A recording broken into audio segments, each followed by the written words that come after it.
বরং হুন্ডা কেনার জন্য রাগ করে ছেলে। কি কেনার জন্য রাগ করে? মোবাইল কেনার জন্য রাগ করে। এদেশের বাপ ছেলে বিয়ে করবে বললে রাগ করে, প্রেম করতেছে ছাড় দিচ্ছে। ওরে আল্লাহ, তোমার কমন পড়ে গেছে না?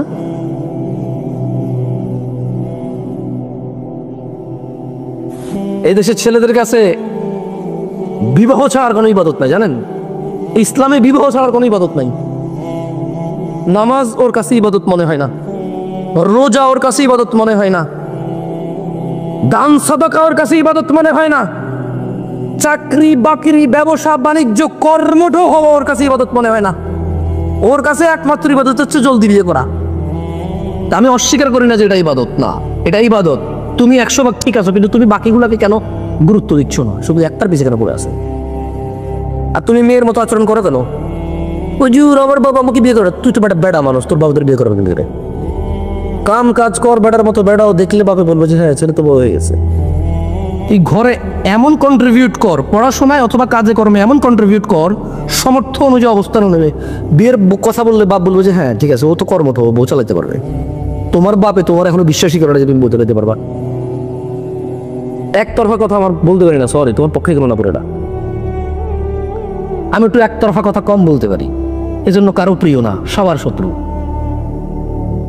সবার শত্রুকে জামশেদ মজুমদার, সবার শত্রুকে এক পক্ষে, মানে একতরফা তো বলতে পারলাম না আজ পর্যন্ত কোনো মাঝে। এই যে দেখেন না, দুদক বললাম, পুলিশ বললাম, র্যাব বললাম, এরপরে নিজেরাই বলে ফেললাম। আবার বললাম যে মহিলা পর্দাসীন, এরপরে বললাম যে সব পুরুষই কোনো না কোনোভাবে তাদের বউয়ের উপর কোনো না কোনো ছোট কিঞ্চিত হলো নির্যাতন করে, যত ভালো মানুষই হোক কোনো না কোনোভাবে করে। তালাক দেওয়ার ধমক এদেশে কোন বেটা তার বউরে না দেয়? পান থেকে চুন ঘষলে তালাক দিয়ে দেবে, এদেশের কোন বেটা না দেয় তার বউরে ধমক? আর এদেশের মহিলারা, বোনরা কি আছে শুনে? শোনেন বোন, আপনাদের একটা কথা বলি। আপনার স্বামীর ইজ্জত করেন একটা পয়েন্ট বলে আমি আমার ওয়াজে চলে যাব, অনেক কথা হয়ে গেছে ভালো। ধরে নেন আপনি আর আপনার স্বামী ঝগড়া লাগছেন, ঝগড়া লাগার পর আপনার স্বামী বলল তুমি যদি হোয়াট এভার, সো যার যে ভাষা, বলে যে তুমি যদি আর একটা কথা বলো তাহলে তুমি তালাক। তাহলে পুরুষ কি তালাক দিছে নাকি তালাকের ক্ষমতা বউকে দিছে? লজিক বোঝেন, পুরুষ কিন্তু তালাক দেয় না, এটা সে তালাকের ক্ষমতা দিছে বউকে। মানে আমি তালাক দিতে পারবো না, তবে আমি তোরে তালাক দিতে চাই না, তবে তুই যদি আর একটা কথা কস বা তুমি যদি আর একটা কথা বলো তুমি তালাক। তাহলে ক্ষমতা এখন কার হাতে? বুঝেন নাই কথা? হ্যাঁ বুঝেন নাই? পাওয়ার 1 মিনিটের মাথায় তালাক দেবো, অথচ বেটা 30 বছর থেকে ক্ষমতা লয় করে দেয় নাই। কি আপনি বিবাহিত কত বছর আসতে? 40 বছর। এখানে যারা বিবাহিত আছে অনেকে কিন্তু 20 বছর, 22 বছর, 15 বছর, 16 বছর, 10 বছর, 5 বছর বিবাহিত জীবনযাপন করতেছে, এখনো কিন্তু বউকে তালাক দেয় নাই। কত ঝগড়া হয়েছে না? কোনোদিন বউরে দিয়ে দেখিনি ক্ষমতা যে তুমি যদি এখন এখান থেকে না যাও তাহলে তুমি তালাক। ও যদি বসে থাকে তাহলে কিন্তু তালাক হয়ে যাবে, ও যদি চলে যায় তাহলে ও তালাক হবে না, তাহলে ও নিজের নিজে তালাক দিতে চাচ্ছে না। কিন্তু দেখেন এদেশে বহু এরকম আমার কাছে প্রশ্ন আসে, হুজুর আমি বলেছি যে তুমি যদি এবারে প্রমাণ ছাড়া বা তুমি যদি এখন চুপ না করো, তুমি যদি আর একটা কথা বাড়াও, আল্লাহর দিকে তাকে ক্ষমা দাও, চুপ চুপ চুপ চুপ চুপ, রাত অনেক হয়েছে, চিল্লাচিল্লি করবা না।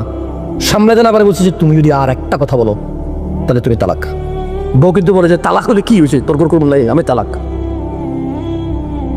ও ক্ষমতা পাওয়ার কতক্ষণের মাথায় দিছে? 1 সেকেন্ডের মাথায় দিছে। অথচ এই ক্ষমতা পুরুষ বছরের পর বছর নিয়ে ঘরে দেয় না।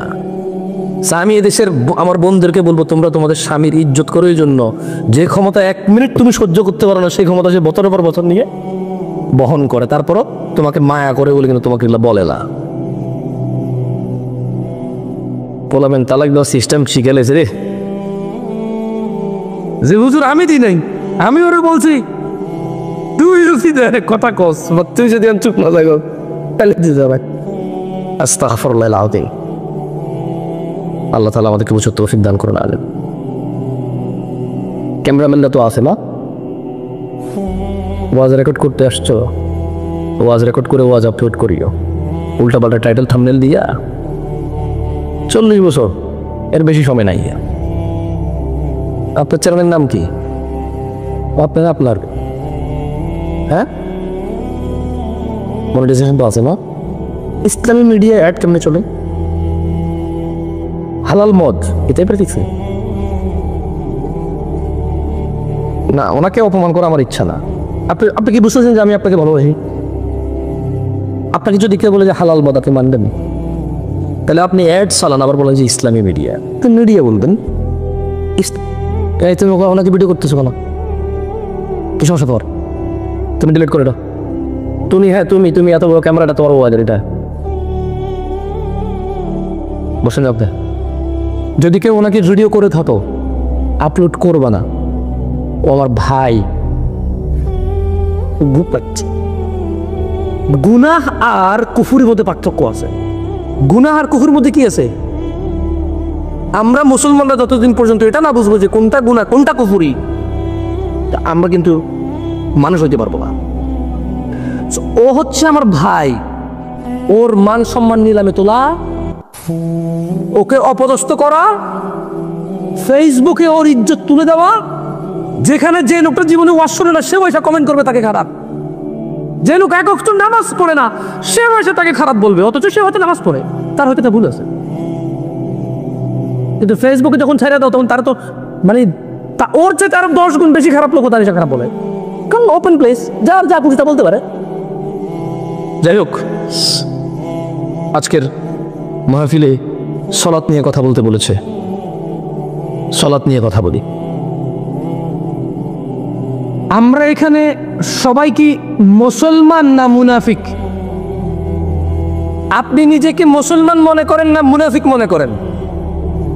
আপনি নিজেকে মুশরিক মনে করেন নাকি মুসলমান মনে করেন? মুসলমান। তাহলে এটা হলো আমাদের ধ্যান ধারণা আমাদেরকে নিয়ে, এটা হলো আমাদের কি নিয়ে। কোন চোর যখন বলে তুমি কি চুরি করছো, সে কি হ্যাঁ বলে না না বলে? না বলে। সে যখন কোন চোরকে বলা হয় তুমি কি চুরি করছো, তখন কি সে হ্যাঁ বলে না না বলে? না বলে। যখন এদেশের নেতারা এরকম স্টেজে এসে বলে, তখন সে কি দুর্নীতির পক্ষে বলে না বিপক্ষে বলে? চোরের পক্ষে বলে না বিপক্ষে বলে? নেশার পক্ষে বলে না বিপক্ষে বলে? এ বলা শেষ করে যে গাঁজা খায় কে? যে বলে গেছে সে।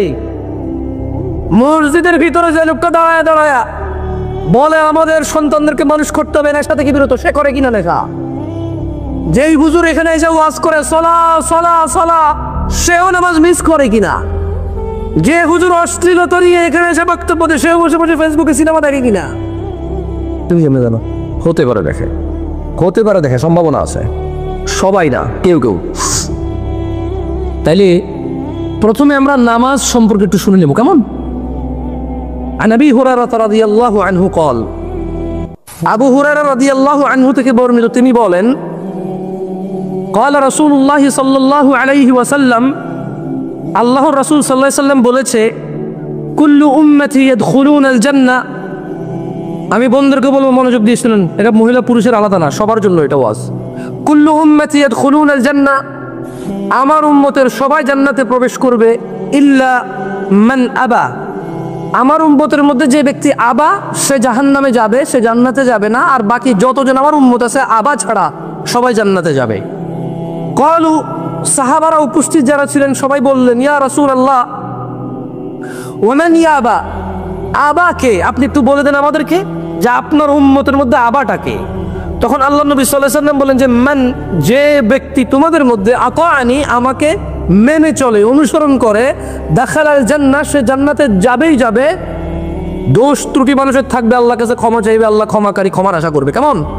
কিন্তু আল্লাহ নবীর উম্মত সবাই জান্নাতে যাবে, এটা আল্লাহ নবী সাল্লাল্লাহু আলাইহি ওয়াসাল্লাম নিজে বলেছে। তো বলছেন যে মান আতাআনি, যে আমাকে অনুসরণ করে সে জান্নাতে যাবে। ওয়া মান আসানি, যে আমি মুহাম্মদের অবাধ্য হয়, ফাকাদ আবা, সে হচ্ছে আবা। তাহলে বলেন তো আবা কে? আপনারা সবাই শুনছেন কিন্তু বলছেন দুই একজনে। এখন সবাই ঠিক কইছেন, কি ঠিক? যেটা জিজ্ঞেস ওইটা কইেন ভাই, আন্দাজি এটা ঠিক মুখস্থ করে রাখছেন, সব জায়গায় ঠিকই কর। আজ পর্যন্ত যত মানুষের ঠিক কথা কইছে এখান থেকে কাউরে বলতে শুরু হয়েছে না ঠিক না। আমি আজ পর্যন্ত হুজুর হোক বা রাজনীতিবিদ হোক, যেখানে মাইকে দাঁড়ায় বলছে ঠিক কিনা, সবাই কইছে ঠিক। তা কি ঠিক হওয়ার জন্য এই মাইক আর এখানে দাঁড়ানোটা জরুরি নাকি? হইতে পারে না ভুল? আবাকে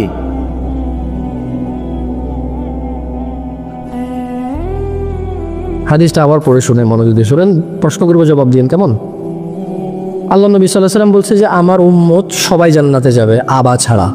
সাহাবী বলল, ইয়া রাসূলুল্লাহ, আবাকে? বললো যে যে আমার ইবাদত করে, আমার অনুসরণ করে, যে আমার অনুসরণ করে, যে আমাকে মেনে চলে, সে হচ্ছে উম্মত, সে জান্নাতে যাবে। আর যে আমার অবাধ্য হয়, মানে সুন্নতের অবাধ্য হয়, মুস্তাফার অবাধ্য হয়, ফাতিমা রাদিয়াল্লাহু আনহার আব্বার অবাধ্য হয়, যে কাসিমের আব্বার অবাধ্য হয়, যে আব্দুল্লাহর ছেলের অবাধ্য হয়, আব্দুল্লাহ ইবনে মুহাম্মদ মুস্তাফা সাল্লাল্লাহু আলাইহি ওয়াসাল্লামের যে অবাধ্য হয়, যে হাবিবুল্লাহর অবাধ্য হয়, যে খলিলুল্লাহর অবাধ্য হয়, সে হচ্ছে আবা। যে আমার অবাধ্য হয় সে হচ্ছে আবা। তাহলে আবা কে? আবা কে? অবাধ্য হওয়া হচ্ছে আবা। আচ্ছা, এখন আমি প্রথমে একটা প্রশ্ন করেছিলাম যে জুয়া, নেশা, মদ, হারাম উপার্জন মোটামুটি সবার মধ্যে 12 বছর থেকে 60 বছর সবার মধ্যে আছে। এবং একটা প্রশ্ন করেছিলাম, তাহলে একটা প্রশ্ন থাকতে পারে, এটা থেকে বের হবো কিভাবে? মনে আছে আপনাদের প্রশ্নটা? বলতে পারেন কেউ বের হবেন কিভাবে? এই দেশটা বড় আজব দেশ। এখানে ছেলেরা বলে কালকে থেকে নেশা ছেড়ে দিয়ে নামাজ পড়ব। এখানে ছেলেরা বলে কালকে থেকে প্রেম ছেড়ে দিয়ে নামাজ পড়ব। এখানে মুরব্বি বলে